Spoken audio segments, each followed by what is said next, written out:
Hello everyone, welcome to KV teachers guild. So बच्चों, ये है fourth part 8th class social science के second chapter reshaping India's political map का। और हमारा नेक्स्ट टॉपिक है surge of the Rajputs. Surge मतलब होता है a sudden rise in power. तो अभी हम देखेंगे सडनली राजपूत्स इतने पावरफुल, इतने स्ट्रांग कैसे बन गए। Because of their location in north west India. एक तो राजपूत्स नॉर्थ वेस्ट इंडिया में लोकेटेड थे। देखिए, हम जानते हैं मैप के ऊपर हमेशा राइट हैंड साइड में ईस्ट डायरेक्शन होती है, लेफ्ट में वेस्ट, ऊपर नॉर्थ और नीचे साउथ। तो ये डायरेक्शन है नॉर्थ वेस्ट और ये है राजपूत्स की टेरिटरी, राजपूत टेरिटरीज इन 1751। तो नॉर्थ वेस्ट इंडिया में लोकेशन के कारण and the proud traditions they inherited from earlier dynasties, और अपनी पहली डायनेस्टीज से जो एक प्राउड ट्रेडिशन, वीरता की एक लंबी कहानी चली आ रही थी, जो परंपरा इन्होंने इनहेरिट की थी। जैसे कि प्रतिहार्स थे पहले, who had resisted the Arab invasions of Sindh a few centuries ago, जिन्होंने कि कुछ 100 साल पहले सिंध पर अरब्स ने जो इन्वेजन्स, आक्रमण किए, उनको रेजिस्ट किया, उनका डटकर मुकाबला किया।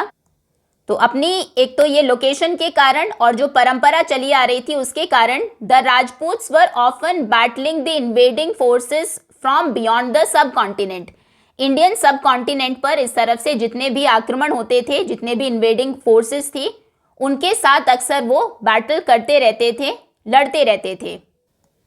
दे had rebuilt their kingdoms after the Khiljis conquest. Khilji ने पहले कॉन्कर कर लिया था इनके किंगडम को, किंगडम पर अटैक करके उसे अपने कंट्रोल में ले लिया था। उसके बाद में फिर से इन्होंने किंगडम को, राज्य को दोबारा बनाया, रीबिल्ड किया। 2 major clans emerged in this process. 2 बड़े क्लैंस, बड़े वंश इस प्रोसेस में उभरे in the Mewar and Marwar regions. एक मेवाड़ में, ये मेवाड़ है, और दूसरा मारवाड़ रीजन में। Inspirational stories of their heroic deeds, उनके जो हेरोइक डीड्स, वीरता भरे कारनामे थे, उनकी इंस्पिरेशनल कहानियां आर स्टिल टोल्ड टुडे, आज भी कही जाती है। In particular through popular ballads, specially जो कुछ पॉपुलर बल्लाड्स हैं राजपूत्स में, उनके थ्रू उनकी वीरता की गाथाएं आज भी गाई जाती है। अमंग द वैलरस रूलर्स, कुछ जो वैलरस, वीर, साहसी रूलर्स थे, दोज क्लैंस प्रोड्यूस्ड, जो इन क्लैंस ने प्रोड्यूस किए। We met Rana Kumbha earlier, Rana Kumbha के बारे में हमने पहले पढ़ा। Rana Sanga early 16th century, Rana Sanga early 16th century यानी कि 1500 समथिंग में, शुरुआती सालों में ही। यूनिफाइड सेवरल राजपूत क्लान्स, उन्होंने यूनिफाई किया, इकट्ठा किया, एकजुट किया कुछ राजपूत क्लान्स को। Won many battles against sultans, sultans के अगेंस्ट बहुत सारी लड़ाइयां उन्होंने जीती। Ultimately meeting defeat against Babur at the battle of Khanwa, और फाइनली वो बाबर से हार गए खानवा की लड़ाई में। ये भी इंपॉर्टेंट है, बैटल ऑफ खानवा किनके बीच में हुई थी?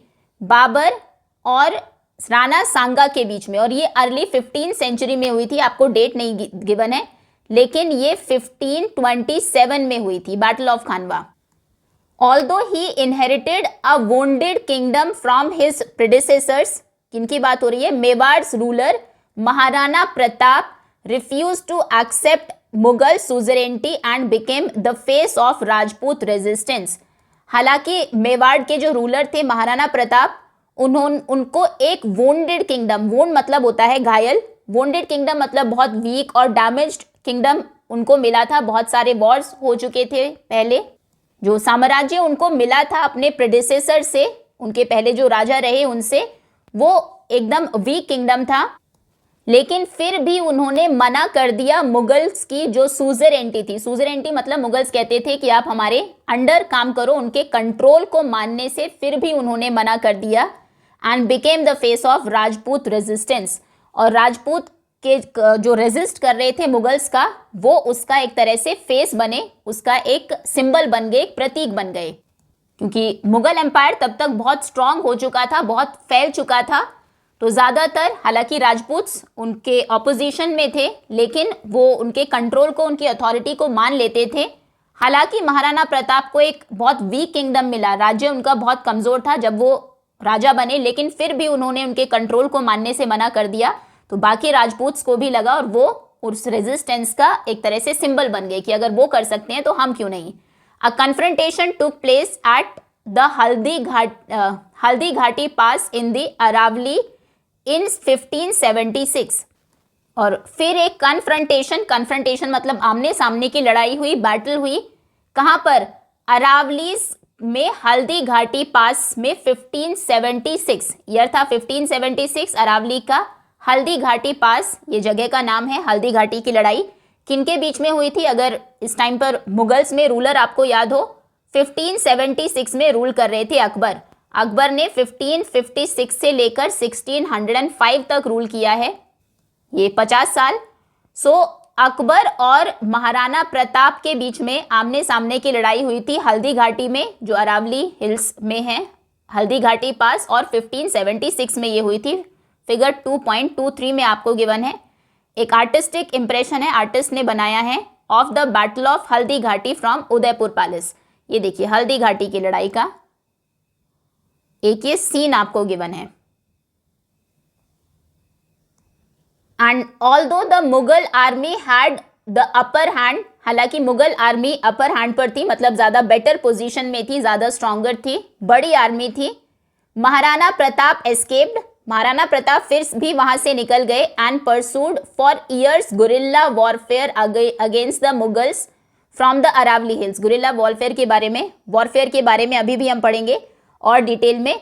वो वहां से निकल गए और फिर कई सालों तक गुरिल्ला युद्ध करते रहे मुगल्स के अगेंस्ट अरावली हिल से। लिविंग इन हार्श कंडीशंस, बहुत हार्श कंडीशंस में रहे, कठिन परिस्थितियों में, पहाड़ियों में उन्होंने अपना जीवन बिताया। But firm on his independence, लेकिन अपनी इंडिपेंडेंस को लेकर, आज़ादी को लेकर वो फर्म थे। आज़ादी से कभी उन्होंने समझौता नहीं किया। एक बार गुरिल्ला वॉरफेयर पढ़ लेते हैं। गुरिल्ला वॉरफेयर एक स्टाइल है ऑफ फाइटिंग, फाइट करने का एक तरीका है, जहां पर small groups with knowledge of the terrain, एक छोटा ग्रुप जिसे टेरेन की मतलब जमीन की, उस इलाके की जानकारी होती है, they carry out surprise attacks, वो सरप्राइजिंगली अटैक करते हैं। एंड एम्बुशेस, एम्बुश मतलब एक तरह से छुप कर किसी हिडन प्लेस से घात लगा के अटैक करते हैं। टू डिफीट बिगर आर्मीज, बड़ी आर्मीज को हराने के लिए हिडन प्लेसेस से एकदम से सरप्राइज अटैक करते हैं, उसे हम कहते हैं guerrilla warfare. It is noteworthy that Maharana Pratap received strong support from Bhils. Bhils जो कि वहां की एक ट्राइबल कम्युनिटी थी। अब ये बहुत इंपॉर्टेंट है यहाँ पर कि महाराणा प्रताप को बहुत सपोर्ट मिला भील से, who not only joined his troops as archers, जिन्होंने महाराणा प्रताप के ट्रूप को एज आर्चर्स तो ज्वाइन किया ही, आर्चर जो आर्चरी करते हैं, धनुष बाण चलाते हैं अटैक करने के लिए, but also contributed their knowledge of the terrain, लेकिन क्योंकि वो जंगलों में ही रहते थे, वहाँ पर एक ट्राइबल कम्युनिटी थी, तो टेरेन को, जमीन को, इलाके को बहुत अच्छे से जानते थे, तो उनके इस नॉलेज ने भी महाराणा प्रताप को बहुत हेल्प की, कंट्रीब्यूट किया। Their service on other occasions too, जो सर्विसेज उन्होंने प्रोवाइड की और भी बहुत सारे ओकेजन्स पर, दे अर्न देम अ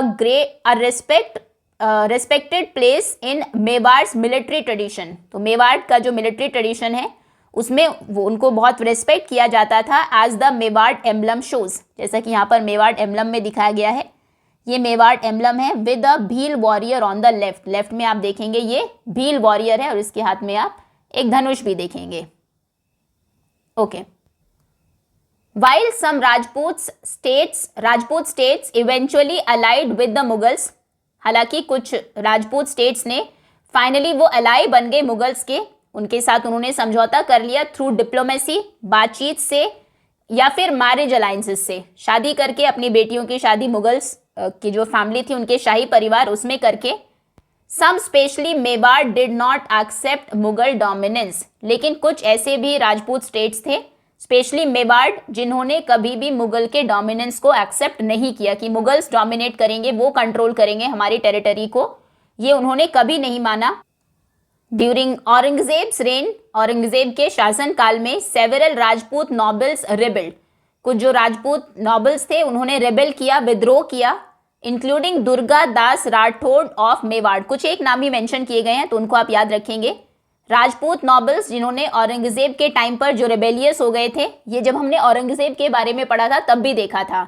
तो उनमें से एक है दुर्गा दास राठौड़ जो मेवाड़ के थे, who fought to protect the independence of Jodhpur, जिन्होंने फाइट किया, लड़ाई की जोधपुर को स्वतंत्र रखने के लिए, उसके इंडिपेंडेंस को प्रोटेक्ट करने के लिए।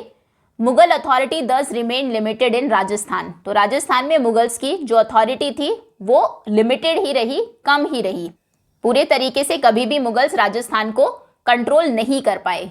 तो ये था राजपूत्स के बारे में, क्योंकि नॉर्थ वेस्ट इंडिया में ये लोकेटेड थे, ऊपर से इनका इस तरह का इतिहास रहा था, ऐसी इनकी डायनेस्टीज थी जिनकी वीरता की इतनी कहानी थी। तो ये भी हमेशा ही सब इंडियन सब कॉन्टिनेंट में जो आक्रमण होते रहते थे नॉर्थ वेस्ट साइड पर, उसको हमेशा ही बैटल करते रहे, लड़ाई उनके साथ करते रहे, इन्वेडिंग फोर्सेस के साथ जो आक्रमण करने वाले थे। उन्होंने, खिलजी ने इनके किंगडम को कॉन्कर कर लिया था, जीत लिया था। उसके बाद में उन्होंने फिर से उसको किंगडम को रिबिल्ड किया, दोबारा से बनाया। इसमें दो मेजर क्लान्स उभर कर आते हैं इस प्रोसेस में, एक मेवाड़ में और एक मारवाड़ रीजन में।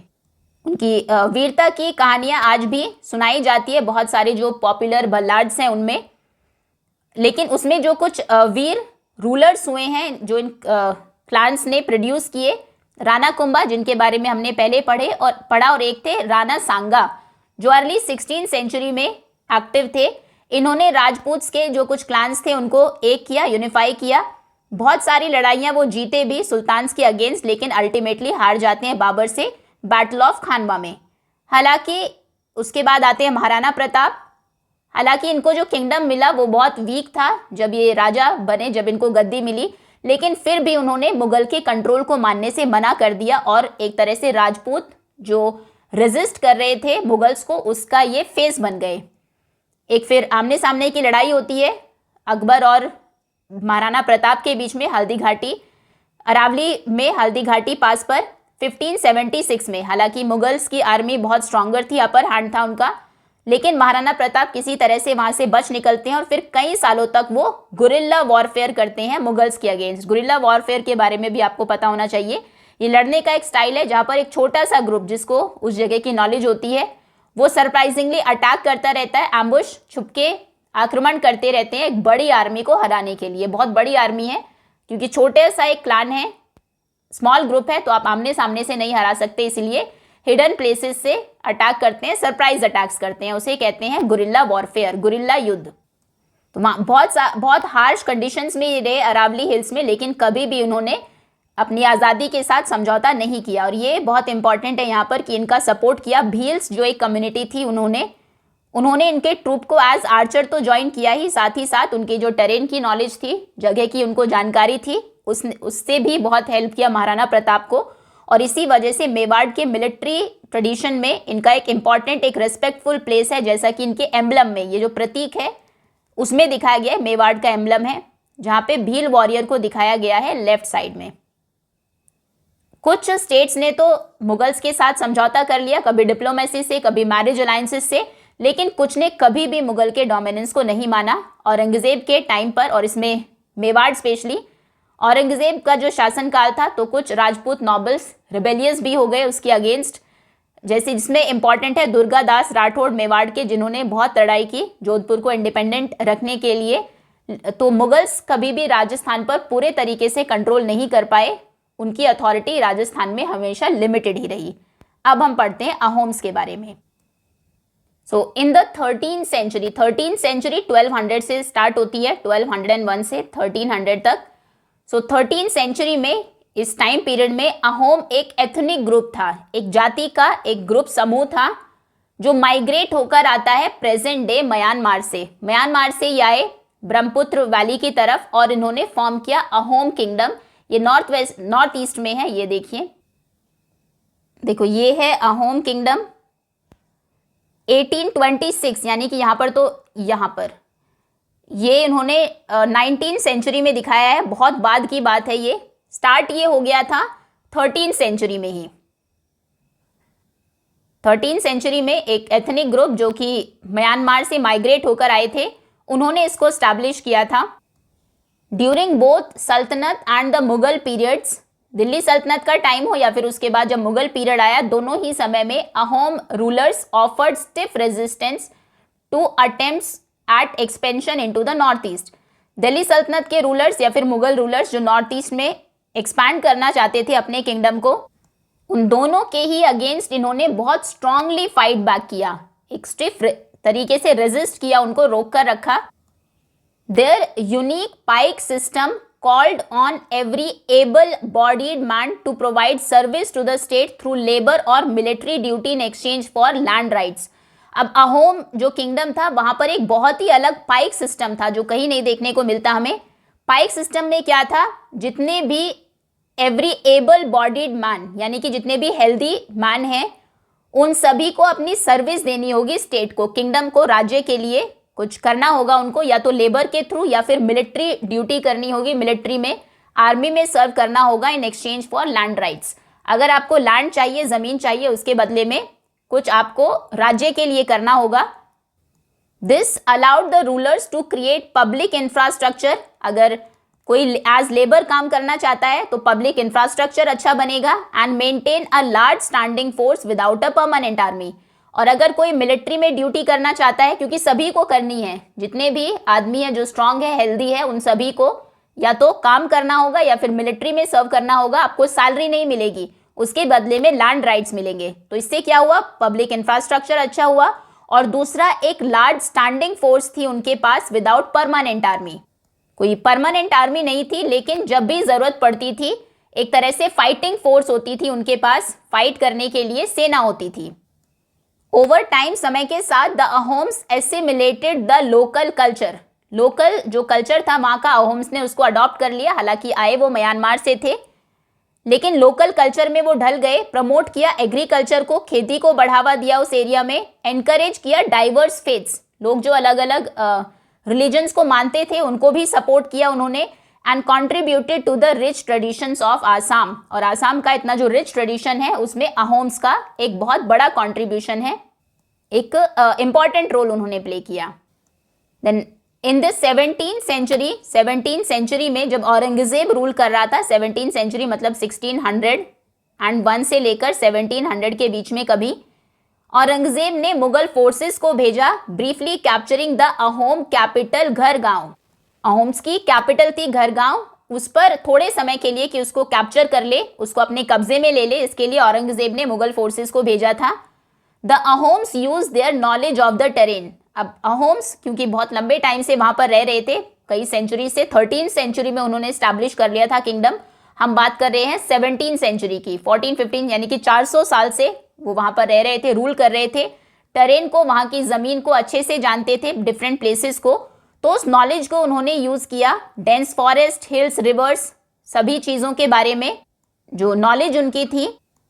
एंड परसिस्टेंट गुरिल्ला टैक्टिक्स, और लगातार वो गुरिल्ला टैक्टिक्स से अटैक करते रहे टू रिपल्स द अटैक, जो उनके ऊपर अटैक किया था मुगल फोर्सेस ने, ताकि वो पुश बैक, उनको पीछे हटाने के लिए वो वापस लौट जाए, उसके लिए गुरिल्ला टैक्टिक्स वो यूज करते थे। गुरिल्ला टैक्टिक्स हम पढ़ चुके हैं, छुपकर वॉर करते थे, सडन अटैक करते थे उनके ऊपर, डेंस फॉरेस्ट में छिप जाते थे, पहाड़ियों में छिपे रहते थे, क्योंकि मुगल आर्मी नहीं गई थी वहां पर, उनको रास्ते नहीं पता थे, वो जगह नहीं पता थी, उनको टेरेन की अच्छे से नॉलेज थी। तो और वो वैसे मुगल आर्मी ज्यादा थी नंबर्स में, बहुत बड़ा किंगडम था मुगल्स का। अहोम्स अभी हमने देखा उतना बड़ा नहीं था, वो नंबर्स में कम थे, तो गुरिल्ला टैक्टिक्स उन्होंने अपनाई। Although the latter had more men and a large fleet of river boats, हालांकि जो मुगल्स थे उनके पास ज्यादा लोग थे और बहुत सारी रिवर बोट्स भी थी अटैक करने के लिए, क्योंकि ब्रह्मपुत्र रिवर के पास ये युद्ध चलता रहता था।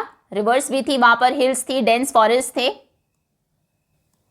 Notably in the battle of Saraighat, जो कि 1671 में लड़ी गई, fought on Brahmaputra river near present day Guwahati. लेकिन इसमें बहुत नोट करने वाली इंपॉर्टेंट चीज है कि सराय घाट के युद्ध में, बैटल ऑफ सराय घाट 1671 में जो लड़ी गई ब्रह्मपुत्र रिवर पर, जो कि अभी प्रेजेंट डे गुवाहाटी में है, The Ahom military commander Lachit Borphukan and his 10,000 men defeated a Mughal force of 30,000 soldiers. ये बहुत ही इंपॉर्टेंट है कि मुगल्स के पास आर्मी भी ज़्यादा थी, बोट्स भी ज़्यादा थी फाइट करने के लिए, लेकिन फिर भी सराय घाट की लड़ाई में जो Brahmaputra river present day Guwahati में लड़ी गई थी, अहोम की मिलिट्री कमांडर लचित बोरफुकान ने 10,000 लोग थे उनके पास, डिफीट किया, हरा दिया मुगल फोर्स को ऑफ 30,000 सोल्जर्स, जिसके 30,000 सैनिक थे। Ultimately the Ahom were able to preserve their independence, और अल्टीमेटली अहोम्स जो हैं उनकी आज़ादी को, उनकी इंडिपेंडेंस को, स्वतंत्रता को बचाने में कामयाब रहे। डोंट मिस आउट को पढ़ लेते हैं। लेट्स एक्सप्लोर में जो क्वेश्चन हैं उनको हम क्वेश्चन आंसर्स की वीडियो में डिस्कस कर लेंगे। एक चीज इंपॉर्टेंट आपको गिवन है, don't miss out. Ram Singh the general of Mughal army, Mughal army के general Ram Singh praised the Ahom warriors in these terms, Ahom के जो वॉरियर्स थे उन्होंने इन शब्दों में उनकी तारीफ की है। Every Assamese soldier is expert in rowing boats, जब भी जितने भी असमीज सोल्जर्स हैं, सैनिक है, सभी एक्सपर्ट है बोट्स चलाने में, शूटिंग एरोज, धनुष बाण चलाने में, इन डिगिंग ट्रेंचेस, खाई खोदने में, पहले ट्रेंचेस डिग की जाती थी जिसमें कि वो जो सैनिक होते थे दुश्मन की गोली बारी से बचने के लिए खाइयों में छिप जाते थे, तो ट्रेंचेस को डिग करने में, and in building guns and cannons, और बंदूकों को, तोपों को वील्ड करना मतलब होता है पकड़कर चलाना, अच्छे से चलाने में। I have not seen such specimens of versatility in any other part of India. तो इस तरह की जो वर्सेटैलिटी है, इतने अच्छे से सारे काम करने की जो क्षमता है, ऐसा स्पेसिमेन, ऐसे लोग, ऐसा एग्जाम्पल मैंने इंडिया के किसी पार्ट में नहीं देखा। हर असमी सोल्जर, हर एक पर्सन जो अहोम्स की आर्मी में था, वो ट्रेंचेस डिग करने में, एरो शूट करने में, बोट्स को रो करने में, गन्स और कैनन्स चलाने में, हर चीज में एक्सपर्ट था। अभी कुछ पिक्चर्स आपको गिवन है। A plaque commemorating the battle of Saraighat with an Ahom boat in the foreground, Saraighat war memorial park में ये है। सो वहां पर ये एक प्लाक मतलब एक फ्लैट प्लेट रखी है, स्टोन की है, जिसके ऊपर सराय घाट की जो बैटल हुई थी उसका एक सीन शो किया गया है। इसमें आप देखेंगे फोरग्राउंड में आगे की तरफ एक अहोम की बोट्स हैं, बोट है जो रो कर रही है ब्रह्मपुत्र रिवर में। तो सराय घाट की बैटल को कमेमोरेट करने के लिए, उसकी याद के रूप में ये प्लेक बनाया गया है जो सराय घाट वॉर मेमोरियल पार्क में रखा गया है। फिर ये एक और स्टैचू है डिपिक्टिंग अहोम वॉरियर्स, जिसमें अहोम वॉरियर्स को शो किया गया है during the battle of Saraighat, battle of Saraighat के टाइम पर। आई थिंक अभी चलिए एडमिनिस्ट्रेशन ही करेंगे, एक टॉपिक और कर लेते हैं, the rise of the Sikhs. तो अब हम पढ़ेंगे सिख किंगडम के बारे में। इन 15th century Punjab, Guru Nanak spread the message of equality, compassion and the oneness of God, Ek Onkar. His followers came to be known as Sikhs. 15th century में, 15th सेंचुरी थी 1401 से लेकर 1500 तक। इस बार की जो हिस्ट्री की बुक्स हैं आपकी, उनमें डेट्स नहीं गिवन है, सेंचुरीज में बात की गई है, तो एटलीस्ट सेंचुरी आप जरूर याद रखेंगे। तो 15th सेंचुरी पंजाब में गुरु नानक जी ने मैसेज फैलाया इक्वालिटी का, सभी लोग बराबर है, कंपैशनेट होना चाहिए, हमें दूसरों के प्रति, उनके प्रति दया का भाव रखना चाहिए, जिनको ज़रूरत है उनकी मदद करनी चाहिए, और वननेस ऑफ गॉड, गॉड जो है वो एक है, एक ओंकार। उनके जो फॉलोअर्स थे, उनको जो मानने वाले थे, उन्हें सिख्स कहा गया। Although Sikhism began purely as a spiritual movement, हालांकि सिखिज्म जो ये एक धर्म शुरू हुआ, ये शुरुआत में शुरू हुआ पूरे तरीके से एक स्पिरिचुअल मूवमेंट था, जिसमें एक स्पिरिचुअल पाथ दिखाया जाता था, रास्ता दिखाया जाता था लोगों को टू कनेक्ट विद गॉड, भगवान से कनेक्ट होने का, to live a good life, एक अच्छी लाइफ जीने का, इक्वालिटी के थ्रू, कंपैशन के through. The later Sikh gurus, लेकिन बाद में जो सिख गुरुज आए, they had to respond to the growing intolerance and persecution under some Mughal rulers. लेकिन कुछ जो मुगल रूलर्स थे, हमने देखा वो बिल्कुल जो इस्लाम को नहीं मानते थे, उनको इन्फिडल्स बोलते थे, उनके खिलाफ उन पर बहुत अत्याचार करते थे। तो बाद में जो सिख गुरुज थे उनको रिस्पॉन्ड करना पड़ा, जो इतना इनटॉलरेंस बढ़ गया था कि दूसरे धर्मों के लोगों को, जो रूलर्स हैं, वो टॉलरेट ही नहीं कर रहे थे, उनको इस्लाम में कन्वर्ट करना चाहते थे या फिर उनके खिलाफ बहुत क्रूर व्यवहार करते थे, उन्हें अनफेयरली ट्रीट किया जाता था। अगर आप इस्लाम को नहीं मानते तो उन पर अलग से टैक्स लगाया जाता था। तो इन सब की वजह से जो कुछ सिख रूलर्स हैं उनको रिस्पॉन्ड करना पड़ा अपने लोगों की रक्षा करने के लिए, और अन्याय के खिलाफ सिख गुरुज, बाद के जो सिख गुरुज थे वो खड़े हुए। हालांकि शुरुआत में ये जो मूवमेंट था सिखिज्म का, ये बिल्कुल स्पिरिचुअल था, धार्मिक था।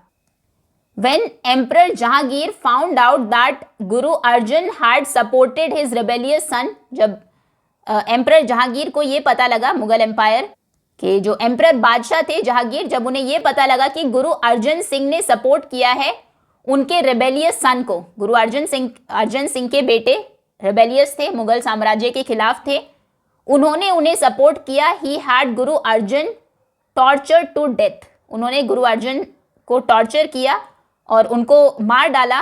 This prompted Guru Arjan sun and successor गुरु हरगोबिंद, तो इसके बाद गुरु अर्जन के जो बेटे थे और नेक्स्ट जो सक्सेसर थे गुरु हरगोबिंद, इस बात ने उन्हें प्रॉम्प्ट किया to introduce martial training and form a Sikh army, कि वो एक सिख आर्मी बनाए।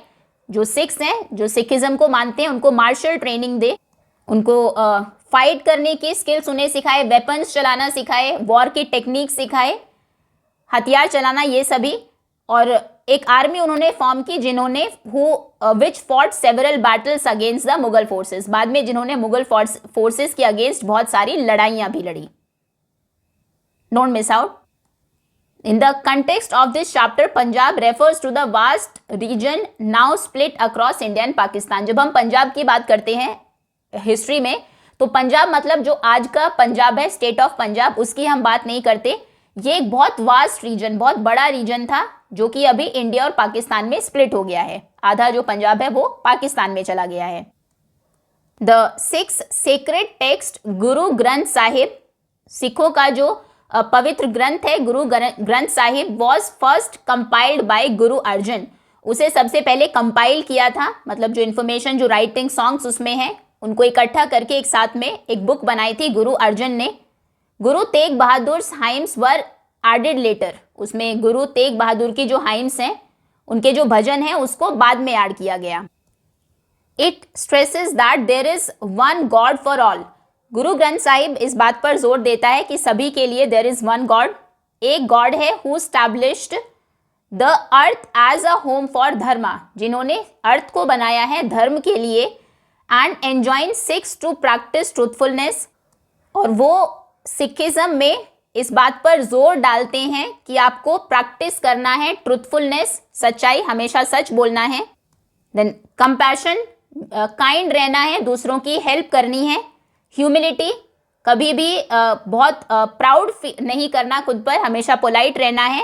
एंड सेल्फ कंट्रोल, कंट्रोल करना है अपने एंगर को, बैड हैबिट्स को, अमंग अदर वैल्यूज, और भी बहुत सारी दूसरी वैल्यूज गुरु ग्रंथ साहिब में बताई गई है। An example, truth is high but higher still is truthful living, truth high है लेकिन सिर्फ सच बोलना ही सबसे बड़ा नहीं है, सबसे बड़ा काम है ट्रुथफुल लिविंग, ईमानदारी से, सच्चाई से जीना, उससे भी बड़ा है। ओके, ये गुरु ग्रंथ साहिब के बारे में आपको बताया गया है, जो कि सिक्स का सीक्रेट टेक्स्ट है, जिसको सबसे पहले कंपाइल किया गुरु अर्जन ने। क्वेश्चन आ सकता है, गुरु तेग बहादुर की जो उसमें भजन है उनको बाद में ऐड किया गया। इसमें स्ट्रेस दिया गया है वननेस ऑफ गॉड पर, गॉड सभी के लिए एक है। फिर सिक्स में हम प्रैक्टिस करते हैं ट्रूथफुलनेस को, कंपैशन को, ह्यूमिलिटी को और सेल्फ कंट्रोल को, और भी दूसरी वैल्यूज के साथ। और इसमें कहा गया है सच बोलना ही सिर्फ बड़ा नहीं है, उससे बड़ा है सच्चाई के साथ जीना, सच्चाई और ईमानदारी से जीना। Now in 1675 a group of Kashmiri pandits approached Guru Tegh Bahadur seeking protection from religious persecution। 1675 में कश्मीरी पंडित्स का एक ग्रुप आता है गुरु तेग बहादुर जी के पास, उनसे प्रोटेक्शन मांगने के लिए, सुरक्षा मांगने के लिए, जो रिलीजियस परसिक्यूशन थे, धर्म के आधार पर जो अनफेयर ट्रीटमेंट दिया जाता था, टॉर्चर किया जाता था लोगों को, उससे खुद को बचाने के लिए। The Guru decided to stand with them, Guru Tegh Bahadur ji ने डिसाइड किया कि वो उनके साथ खड़े रहेंगे। एंड कोर्ट मार्टिडम, कोर्ट मार्टिडम एक जो सिख के गुरुज को जब मुगल कोर्ट्स में लाया जाता था, जहां पर उनको एग्जीक्यूट कर दिया जाता था जब वो सिख धर्म को छोड़ने के लिए तैयार नहीं होते थे, उसके लिए टर्म यूज की जाती थी कोर्ट मार्टिडम। तो उन्होंने एक्सेप्ट कर किया कोर्ट मार्टिडम को, दरबार में अपनी शहादत को अरेस्ट किया गया उनको। औरंगजेब ने ऑर्डर किया उन्हें टू कन्वर्ट टू इस्लाम, कि इस्लाम में आप कन्वर्ट हो जाइए, इस्लाम धर्म को मान लीजिए। डिस्पाइट टॉर्चर, बहुत टॉर्चर के बाद भी, and despite witnessing 2 of his disciples being tortured to death, और जब उन्होंने ये भी देखा कि उनके जो 2 शिष्य थे उनको टॉर्चर करके मार दिया गया, ये देखने के बाद भी despite this also the Guru refused, गुरु ने इस्लाम धर्म को मानने से मना कर दिया। ऑन औरंगजेब्स ऑर्डर, औरंगजेब के ऑर्डर पर, ही वॉज पब्लिकली बिहेडेड इन चांदनी चौक दिल्ली, दिल्ली के चांदनी चौक में उनका सिर काट दिया गया। इन रिस्पॉन्स, इसके रिस्पॉन्स में हिज सन गुरु गोबिंद सिंह, उनके जो बेटे थे गुरु गोबिंद सिंह जी, जो 10वें और आखिरी गुरु थे, ये भी इंपॉर्टेंट है। 10th और लास्ट गुरु कौन थे सिखिज्म के? Guru Gobind Singh. He establish the Khalsa, उन्होंने फिर शुरू किया खालसा, खालिस, प्योर जिसको कहते हैं। अ मार्शल ब्रदरहुड, ये एक तरह से एक सैनिक संगठन था। कमिटेड टू जस्टिस, जो कमिटेड था जस्टिस के लिए, न्याय के लिए, इक्वालिटी, बराबरी के लिए, and defence of the faith, और जो फेथ है, जो हमारा धर्म है, उसकी रक्षा के लिए। Which frequently clashed with the Mughal forces at great cost of life, जो कि अक्सर फ्रीक्वेंटली उनके क्लैशेस होते रहते थे मुगल आर्मीज के साथ, मुगल आर्मी से वो टकराते रहते थे, और इन लड़ाइयों में बहुत सी जानें भी जाती थी। एक मिनिएचर पेंटिंग है of Guru Gobind Singh.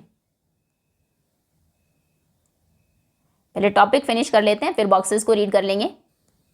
Now as the Mughal empire decline, जब मुगल एम्पायर डिक्लाइन हुआ, कमजोर हो गया, specially under the onslaughts of the Marathas, specially जब मराठाज ने इतने जोरदार आक्रमण उनके ऊपर किए, भारी हमले किए, जिसको हम नेक्स्ट चैप्टर में पढ़ेंगे। सेवरल सिख कॉन्फेडरेसीज इमर्ज्ड इन पंजाब रीजन, कई सारे सिख्स के ग्रुप्स बन गए, छोटे छोटे राज्य बन गए पंजाब रीजन में। They were ultimately unified through the efforts of Maharaja Ranjit Singh at the turn of 19th century, 19वीं शताब्दी में उन सभी को यूनिफाई किया, इकट्ठा किया महाराजा रंजीत सिंह के एफर्ट्स ने, उनकी कोशिशों ने।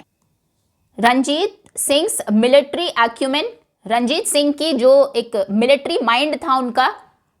देन डिप्लोमेटिक स्किल्स, जो डिप्लोमेसी थी, clever diplomacy, and religious tolerance, सभी रिलीजन को, किसी के भी अपने रिलीजन को मानते थे, लेकिन दूसरों को कन्वर्ट होने के लिए ना तो वो फोर्स करते थे, मतलब एक तरह से सभी रिलीजन को रेस्पेक्ट भी करते थे। उनकी रिलीजियस टॉलरेंस ने अलाउ किया उनको, allowed him to establish a strong centralised Sikh empire which span much of the north east including part of Kashmir, जिन्होंने एक बहुत स्ट्रॉन्ग, मजबूत और सेंट्रलाइज्ड, स्ट्रॉन्ग मतलब वेल ऑर्गेनाइज्ड एक सिख एम्पायर बनाया, जो कि फिर फैल गया much of the north west, north east नहीं, नॉर्थ वेस्ट, बहुत सारे नॉर्थ वेस्ट पार्ट में, इंक्लूडिंग पार्ट्स ऑफ कश्मीर, जिसमें कश्मीर का भी कुछ पार्ट इंक्लूडेड था।